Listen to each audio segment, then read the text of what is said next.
नमस्कार, आप सभी के साथ मैं हूं प्रतिमा मिश्रा। स्टालिन के बेटे के हिंदू धर्म विरोधी बयान पर हंगामा मचा हुआ है।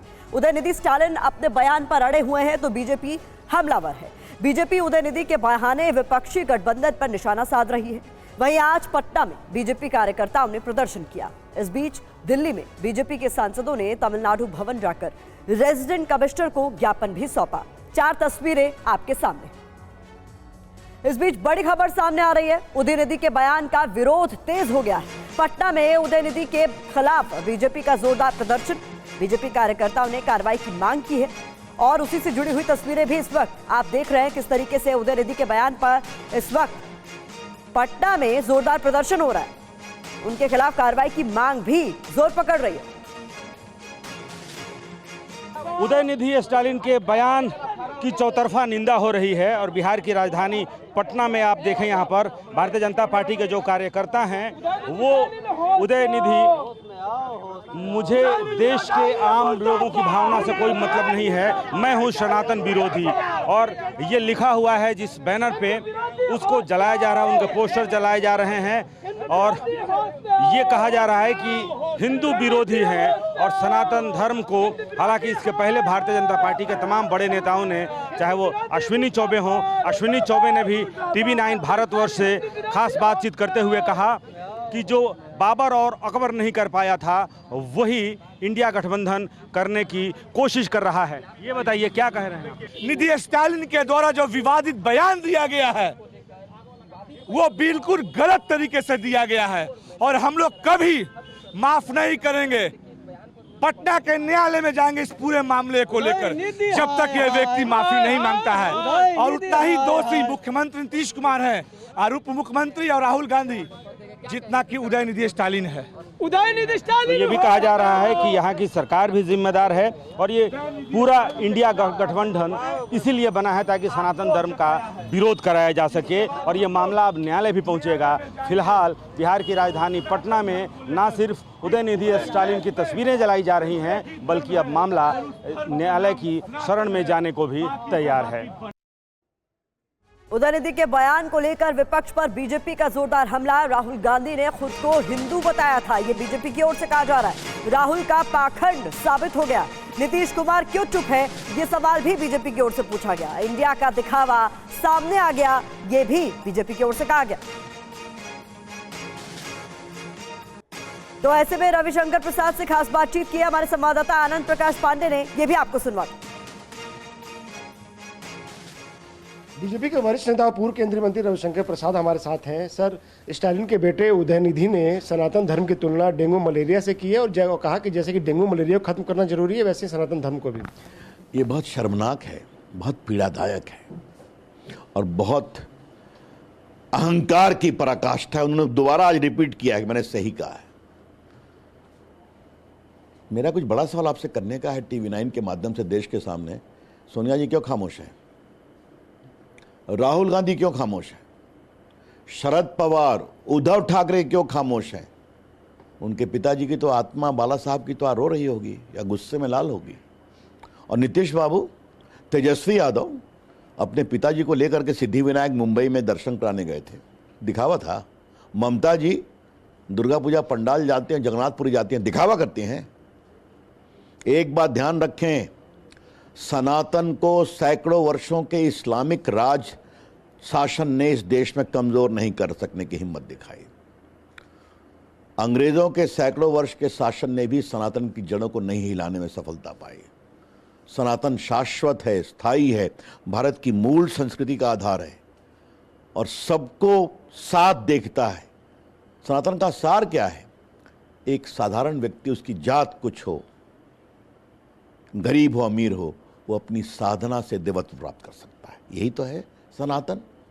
तो न समझते हैं, न समझने की कोशिश करते हैं, वोट बैंक के लिए किसी सीमा तक चले जाते हैं। और क्या विडंबना देखिए, आज इंग्लैंड का प्रधानमंत्री एक प्रामाणिक सनातनी है, डिक्लेयर करते हैं कि हाँ मैं सनातन धर्म में विश्वास करता हूँ, और देखिए उसके मूल बिंदु में। तो मैं एक ही बात कहूँगा, सनातन का अपमान नहीं सहेगा हिंदुस्तान। सर, उदयनिधि के बयान की किसी बड़े नेता ने खंडन नहीं किया, जो उनका जो गठबंधन है, लेकिन जो पी चिदम्बरम के बेटे हैं कार्ति चिदम्बरम, वो तो उसका समर्थन कर रहे हैं। अब ऐसा है, उसके बारे में मैं क्या बोलूं। भ्रष्टाचार में वो ट्रायल फेस कर रहे हैं, छोड़ दीजिए। मैं सवाल उनके पिताजी से भी नहीं पूछूंगा, चिदम्बरम जी से। मेरा सवाल है सोनिया गांधी से, राहुल गांधी जी से, खड़गे जी से। कुछ जवाब देंगे आप? और नहीं देंगे तो आप भी सनातन विरोधियों की श्रेणी में खड़े होंगे और देश में आपको पूरा एक्सपोज करेंगे। और मुझे मालूम है आप कुछ नहीं बोलेंगे। हम 2 दिन इंतजार किए ना, कुछ नहीं बोला, प्रतिकार भी नहीं हुआ, तो अच्छी बात है। देश में मुद्दा बनाएंगे हम कि ये घमंडिया संगठन है, गठबंधन है, जो भारत की अस्मिता, भारत के संस्कार, भारत की संस्कृति पर भी समझौता करता है वोट के लिए। राहुल गांधी मंदिर जाते हैं चुनाव के टाइम पे, वो भी खामोश है, खुद को बताते हैं कि वो धर्म का पालन करने वाले हैं। वो तो अपना गोत्र भी बताते हैं, अपना गोत्र भी कहवाते हैं ना। क्या दिखावा है? तेजस्वी यादव गए ना, ममता जी जाती हैं दुर्गा पूजा के पंडाल में, जाती है ना जगन्नाथपुरी में, मैं भी हिंदू हूं, तो क्या मतलब है इसका? कुछ तो बोलेंगे, लेकिन नहीं बोलेंगे, बस ये सवाल है। चलने दीजिए, अच्छा है। तो रविशंकर प्रसाद को आप सुन रहे थे। इस बीच उदयनिधि के बयान पर अनुराग ठाकुर का बयान भी सामने आया है। हिंदू धर्म को मिटाने वाले खाक में मिल गए, ये कहना अनुराग ठाकुर का। हिंदू धर्म था, है और रहेगा। विपक्ष को जनता सबक सिखाएगी, ध्रुवीकरण की कोशिश हो रही है, ये भी अनुराग ठाकुर की तरफ से कहा गया। सनातन को कुचलने की हसरत वाले कितने ही खाक हो गए, हिंदुओं को मिटाने के ख्वाब पाले कितने ही राख हो गए। सुनो घमंडिया गठबंधन के घमंडियों, तुम और तुम्हारे मित्र रहे ना रहे, सनातन था, सनातन है और सनातन रहेगा। ये बार बार प्रयास घमंडिया गठबंधन के एक के बाद दूसरे नेता ने किया है। रामनामी का जुलूस अगर बंगाल में निकलता है तो बम और गोली चलाई जाती है। बिहार में रामायण पर और मां सीता पर अपशब्द कहने वाले और यूपी में ये घमंडिया गठबंधन के नेता नहीं थकते। ये राजनीति के लिए इतना नीचे गिर जाएंगे कि सनातन धर्म को खत्म करने की बात करेंगे, हिंदुओं को कुचलने की बात करेंगे, हिंदू आतंकवाद की बात कहेंगे। ये दिखाता है कि ये ध्रुवीकरण करके राजनीतिक लाभ उठाना चाहते हैं। उदयनिधि के बयान को लेकर शिकायत भी दर्ज करा दी गई है। ये बड़ी खबर आपके सामने। दिल्ली में तमिलनाडु भवन पहुंचे बीजेपी के प्रतिनिधि मंडल से जुड़े हुए लोग, रेजिडेंट कमिश्नर को इनकी ओर से ज्ञापन सौंपा गया है। ये इस वक्त की बड़ी खबर आपके सामने, तस्वीरें भी आप देख रहे हैं। तो दिल्ली के तमिलनाडु भवन पहुंचे सांसद मनोज तिवारी से बातचीत की हमारे संवाददाता पुनीत शर्मा ने, आपको सुनवाते। उदयनिधि स्टालिन के विवादित बयान पर बीजेपी के नेता और सांसद मनोज तिवारी जी हमारे साथ हैं। मनोज जी, आप आए हैं तमिलनाडु भवन पे, यहाँ पर विरोध प्रदर्शन कर रहे हैं। उदयनिधि ने जो सनातन धर्म के बारे में कहा है और अभी दोबारा अपना बयान दिया है कि वो इस पर कायम है, क्या कहना चाहिए? ये बहुत ही पीड़ादायक बात है। इससे पूरे देश के जनमानस में बहुत आक्रोश है और मुझे तो लगता है ये कहीं न कहीं देश में अशांति फैलाने की बड़ी कोशिश है। इसलिए हम कानूनी रूप से आज तमिलनाडु भवन पे आए हैं कि ये बयान देने वाला व्यक्ति माफ़ी मांगे, अपने बयान को वापस ले। कानूनी तरीके से देश चलता है और कानूनी तरीके से हम चलाना चाहते हैं। अगर ये नहीं मानते हैं तो फिर हमें कानूनी रूप से आगे भी बढ़ना पड़ेगा और ऐसे लोगों को कड़ी से कड़ी सजा होनी चाहिए, इसकी मांग करते हैं। तमाम लोग विरोध कर रहे हैं, बीजेपी भी कर रही है, लेकिन फिर उन्होंने अपना स्टेटमेंट दिया कि मैं सनातन के लोगों के जनसंहार की बात नहीं कर रहा हूं, बल्कि सनातन धर्म को खत्म होने की बात कर रहा हूं और अभी भी अपने बयान पर कायम हूं। इस पे क्या कहें? अब इसके बाद बचता क्या है? सनातन धर्म को समाप्त करने का मतलब क्या है?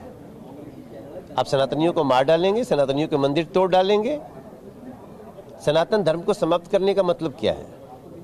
आप जैसे न जाने कितने लोग आए और स्वयं समाप्त हो गए, उनकी पीढ़ियां समाप्त हो गई। लेकिन यह देश संविधान से चलता है, हम सर्वधर्म संभाव के पैरवीकार हैं। सवाल तो अरविंद केजरीवाल पे उठता है, उन्होंने 2 दिन से कुछ नहीं बोला। इंडिया गठबंधन का कोई कुछ नहीं बोल रहा, अरविंद केजरीवाल भी नहीं बोले। हाँ, तभी तो लगता है ये बड़ी साजिश है और इस साजिश के लिए पूरे देश के लोगों को खड़ा होना पड़ेगा। हम भी खड़े। आइए अब आपको 2018 का मल्लिकार्जुन खड़गे का वो बयान सुनवाते हैं जिसको लेकर भी बीजेपी ने कांग्रेस पर निशाना साधा। 4.5 कदम नहीं चले और हमको पूछ रहे क्या किए। और ऐसे मोदी जी को अगर और शक्ति मिलेगी देश में तो समझो फिर इस देश में सनातन धर्म और आरएसएस की हुकूमत आएगी। उदयनिधि स्टालिन के बयान पर साधु संत भी नाराज है। धर्मगुरुओं ने उदयनिधि से माफी की मांग की है। हिंदू धर्म के अपमान पर साधु संतों में बेहद गुस्सा। सुनिए।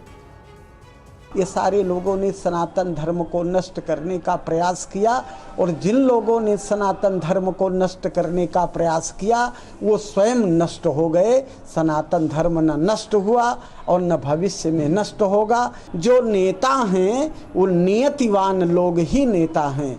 नियति से गिरे हुए लोगों की न कोई नीति है और न कोई नेतृत्व है, न ही देश कभी इनके ऊपर विश्वास करेगा। जो ये बोल रहे हैं कि सनातन धर्म डेंगू है, तो उन्हें ये याद कर लेना चाहिए कि डेंगू जिसे काटता है उसकी मौत ही होती है। इसलिए वो मुझे लगता है कि सनातन धर्म के अनुयायियों की सहिष्णुता की, अहिंसा की परीक्षा ना ले, वो राजनीति करें, अच्छा है। क्योंकि सनातन धर्म के लोग जिस दिन खड़े हो जाएंगे उस दिन इनको घर से बाहर निकलना मुश्किल हो जाएगा, वोट मांगना मुश्किल हो जाएगा। इनके ऊपर सख्त कार्रवाई होनी चाहिए, इस बात की मैं मांग करता हूं। और इनको ये लोग सनातन के ऊपर तमाम तरीके का आक्षेप लगाते हुए चले जा रहे हैं और हम सनातन इतना सहिष्णु, इतना ज़्यादा बर्दाश्त करने वाले बर्दाश्त करते जा रहे हैं। ये लोग हम लोगों को, इन लोगों की मानसिकता शुरू से ही हम सनातनियों को नष्ट करने की रही है। आज ये खुलेआम बोल रहे हैं। इसलिए जितने भी सनातनी सारे लोग एकत्रित रहें, अपने अस्तित्व को बचाएं, अपने भारतवर्ष की गरिमा को बचाएं। और ऐसे लोगों को जो है, जो सनातन के विरुद्ध हैं, उन सभी को बल्कि देश के बाहर निकालना चाहिए इन लोगों को।